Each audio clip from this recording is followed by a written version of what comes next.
Assalamualaikum warahmatullahi wabarakatuh. Saya Muhammad Arif Hakim bin Aziz dan bersama saya pada hari ini ialah Muhammad Faizal Hafiz bin Adnan ingin menyelesaikan tugas harian yang kedua JWCP 1042 penulisan akademik iaitu analisis keutuhan wacana, sumber rujukan dan kejelasan dalam penulisan. Analisis keutuhan wacana. Yang pertama, definisi wacana. Kedua, konsep keutuhan wacana. Ketiga, analisis keutuhan wacana dalam artikel. Keempat, kemahiran membuat rujukan. Dan yang kelima, kejelasan dalam penulisan. Definisi wacana. Menurut Asma Haji Omar pada tahun 2009, wacana adalah keseluruhan pelahiran bahasa oleh penutur atau penulis iaitu sistem bahasa dan unsur-unsur luar daripada sistem bahasa yang menyumbang menjadikan pertuturan atau tulisan berkenaan sebagai sesuatu yang bermakna dalam komunikasi. Konsep keutuhan wacana dibahagikan kepada empat, iaitu keutuhan semantik, keutuhan leksikal, keutuhan gramatikal dan keutuhan fonologi. Oleh itu, marilah kita sama-sama menganalisis keutuhan wacana dalam artikel yang telah diperoleh. Keutuhan pertama ialah keutuhan semantik, yang bermaksud berfungsi sebagai hubungan yang wujud antara bahagian-bahagian wacana. Keutuhan ini melibatkan hubungan-hubungan antara klausa dengan ayat yang terdapat dalam hasil penulisan. Hubungan semantik di bahagian-bahagian wacana ialah hubungan sebab dan akibat, hubungan sebab dan tujuan, hubungan sebab dan hasil, hubungan latar dan kesimpulan, dan hubungan memperkuatkan isi. Keutuhan semantik yang pertama ialah hubungan sebab dan akibat. Yang pertama, pemilihan dan pelaksanaan sesuatu strategi pengajaran adalah amat penting bagi memastikan setiap aktiviti P dan P yang dirancang dapat dilaksanakan. Sebab yang pertama ialah pemilihan dan pelaksanaan sesuatu strategi pengajaran dan akibatnya setiap aktiviti P dan P yang dirancang dapat dilaksanakan. Yang kedua, pengajaran secara kuliah kadang-kala didapati membosankan hingga menimbulkan rasa mengantuk dalam kalangan pelajar. Sebab yang kedua ialah pengajaran secara kuliah dan akibatnya menimbulkan rasa mengantuk dalam kalangan pelajar. Dan yang ketiga, menerusi kaedah kuliah, pensyarah juga dapat mengorganisasi idea yang kompleks, mempromosikan pemikiran kritikal dan juga dapat membangkitkan minat pelajar terhadap isi pelajaran atau topik yang sedang dipelajari. Sebab yang ketiga ialah menerusi kaedah kuliah dan akibatnya dapat membangkitkan minat pelajar terhadap isi pelajaran atau topik yang sedang dipelajari. Seterusnya, keutuhan semantik yang kedua ialah hubungan sebab dan tujuan. Yang pertama, sehubungan itu, pendekatan PBP dilihat dapat dijadikan sebagai pendekatan atau kaedah pengajaran alternatif yang boleh digunakan oleh pensyarah bagi mengatasi kelemahan-kelemahan tersebut. Sebab yang pertama ialah pendekatan PBP dilihat dapat dijadikan sebagai pendekatan atau kaedah pengajaran alternatif yang boleh digunakan dan tujuannya untuk mengatasi kelemahan-kelemahan tersebut. Yang kedua, para pelajar diberi autonomi untuk merancang sendiri tugasan mereka. Sebabnya, para pelajar diberi autonomi dan tujuan untuk merancang sendiri tugasan mereka. Dan yang ketiga, setiap tugasan yang diberikan kepada pelajar bukan hanya sekadar memenuhi keperluan kursus, tetapi juga turut mendedahkan kepada para pelajar untuk belajar berdikari dan bertanggungjawab terhadap pembelajaran mereka. Sebab yang ketiga ialah setiap tugasan yang diberikan kepada pelajar dan tujuannya untuk mendedahkan kepada para pelajar untuk belajar berdikari dan bertanggungjawab terhadap pembelajaran mereka. Selanjutnya kita beralih kepada keutuhan semantik yang ketiga iaitu hubungan sebab dan hasil. Yang pertama, selain itu, tugasan yang diberikan juga dapat membantu meningkatkan kemahiran insaniah pelajar daripada segi kemahiran sosial dan komunikasi. Sebab yang pertama ialah tugasan yang diberikan dan hasilnya dapat membantu meningkatkan kemahiran insaniah pelajar. Yang kedua, pensyarah itu cuma bertindak sebagai pembimbing atau fasilitator. Jadi, pelajar ini dia tidak tersekat untuk menyelesaikan masalah atau memberikan pendapat.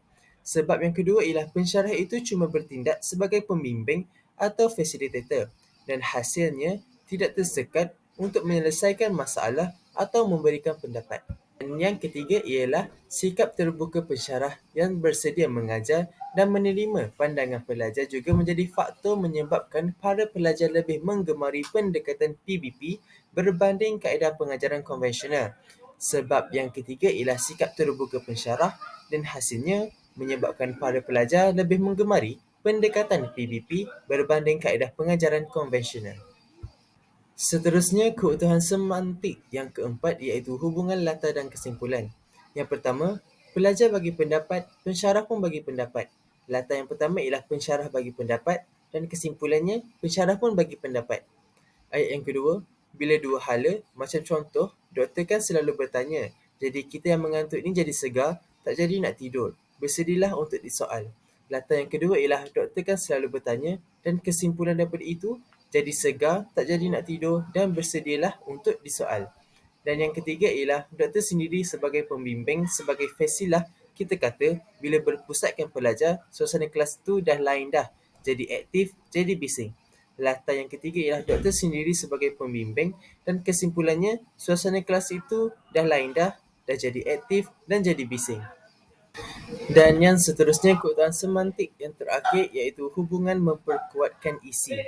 Hubungan memperkuatkan isi bermaksud ayat yang mengikutinya itu memberikan maklumat tambahan tentang salah satu daripada perkara yang dinyatakan dalam ayat sebelumnya dengan tujuan untuk memperkukuh pernyataannya. Untuk contoh, dapatan kajian secara keseluruhannya didapati memberi implikasi terhadap bidang pendidikan bahasa Melayu. Hal ini demikian kerana menerusi pelaksanaan PBP, P dan P bahasa Melayu tidak lagi dilihat sebagai P dan P yang statik dan membosankan.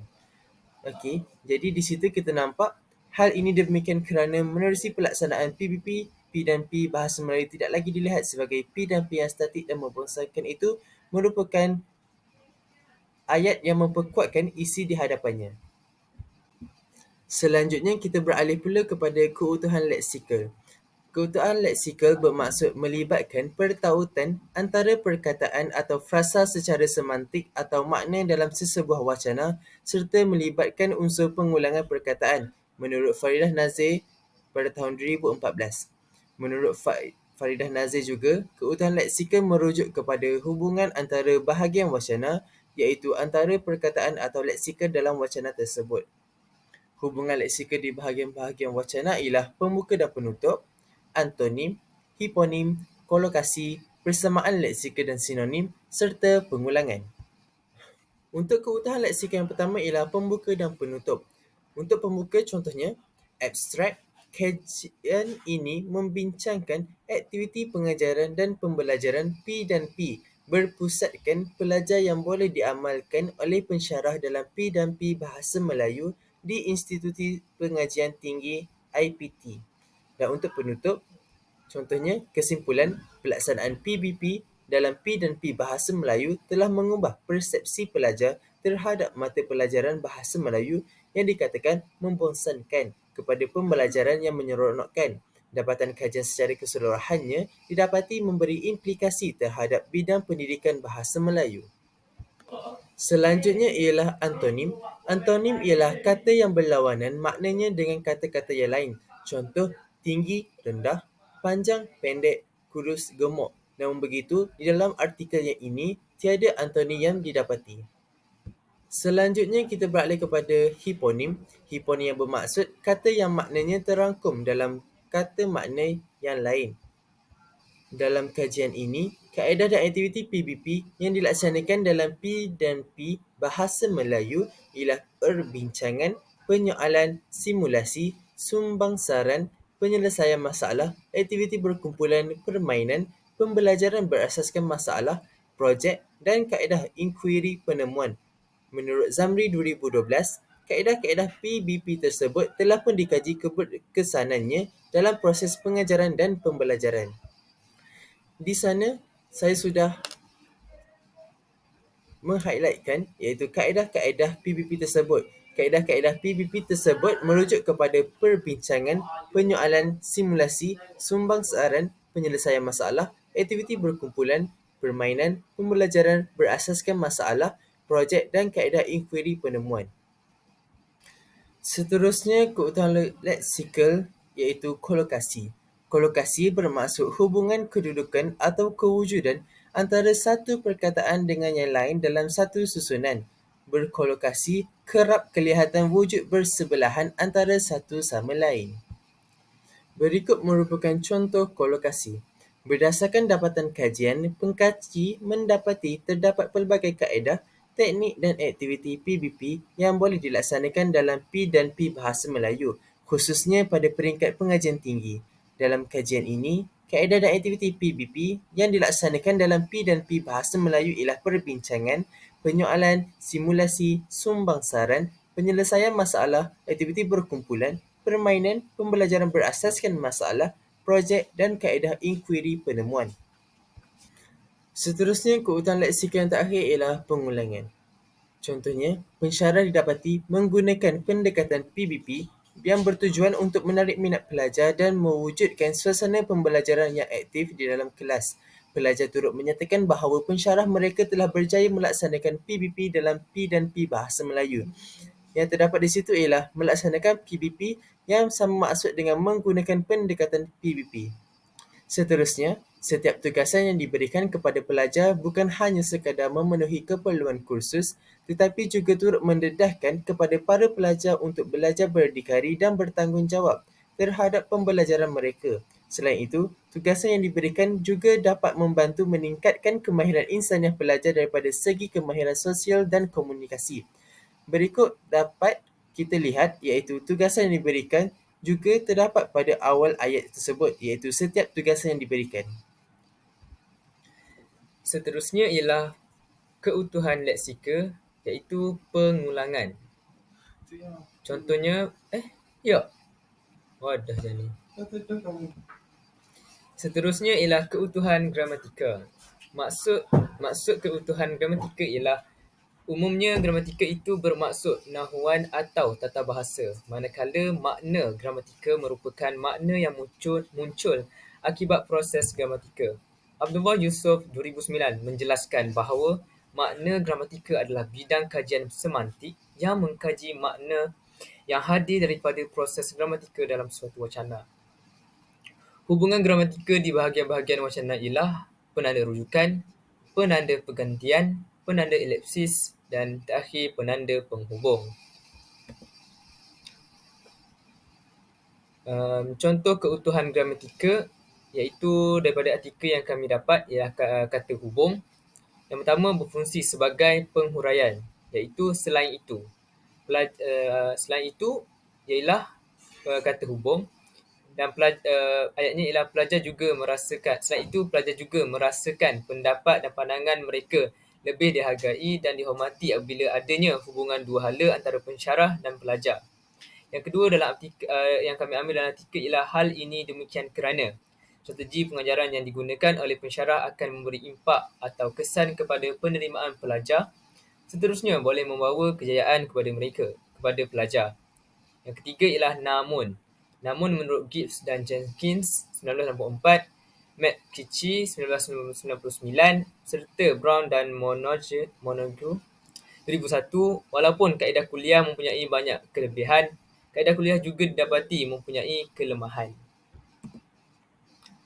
Seterusnya, keutuhan gramatika dari segi berfungsi sebagai pengembangan idea.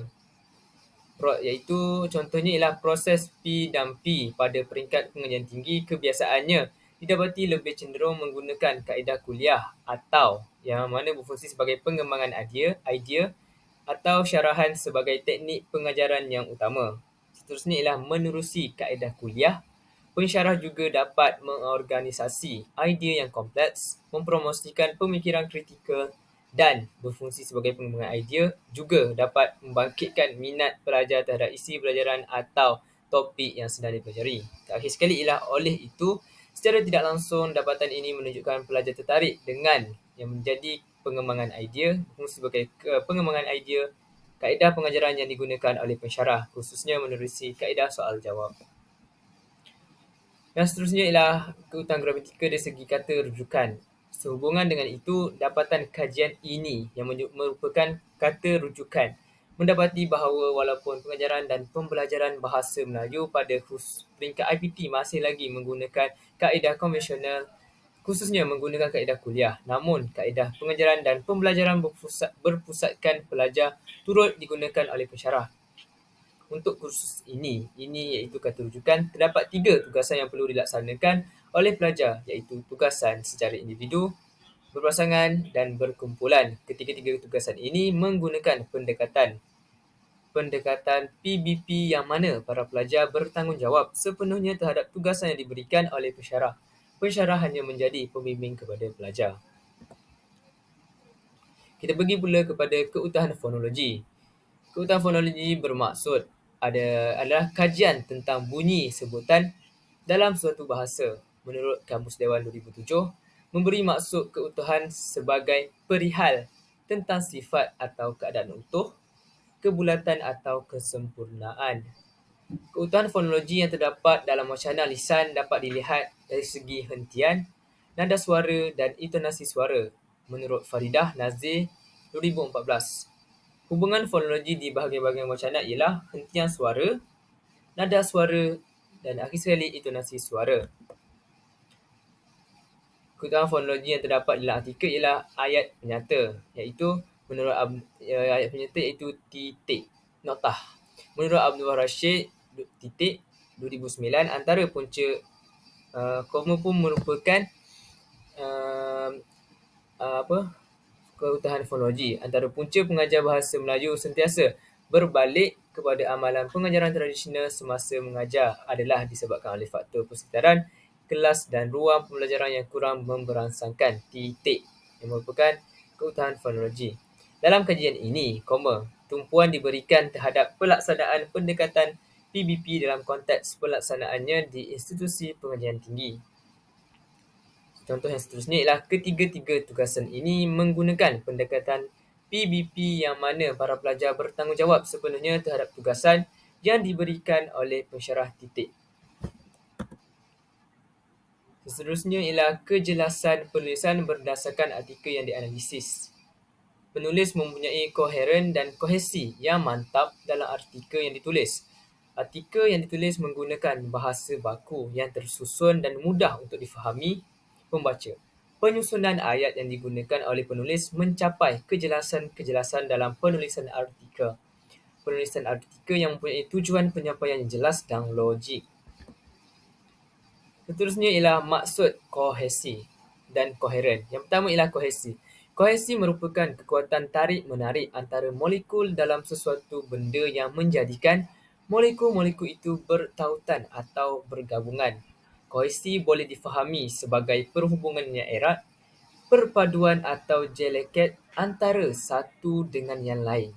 Bahasa penulisan yang digunakan oleh penulis dengan sendirinya memerlukan ketepatan untuk membentuk kohesi dalam wacana. Kamus Dewan Bahasa dan Pustaka 2007. Koheren pula ialah sebagai perhubungan ataupun bersangkut paut, ada kesinambungan atau keterikatan antara satu ayat dengan ayat yang lain dalam sesebuah wacana. Koheren dalam penulisan penting supaya penulisan mudah difahami. Kejelasan dalam penulisan. Maksud kejelasan ialah kejelasan dalam penulisan akademik bermaksud mudah difahami, mudah dibaca, tidak mempunyai peluang untuk disalah tafsir dan tidak sama-sama. Ia juga tidak menggunakan kata-kata yang berbelit dan panjang.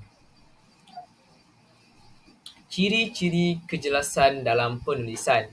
Yang pertama sekali ialah menggunakan bahasa yang formal. Yang kedua ialah penggunaan akronim dan kata singkatan. Yang ketiga ialah perkembangan idea secara logik, koheren dan kohesi. Dan yang terakhir sekali ialah penulisan yang jelas dan mantap. Dan itu sahaja daripada kami, dan ini merupakan sumber rujukan artikel. Dan itu sahaja daripada kami. Sekian, terima kasih. Jika ada soalan, sila ajukan kerana kami akan sediakan jawapan dan bukan harapan. Sekian, terima kasih.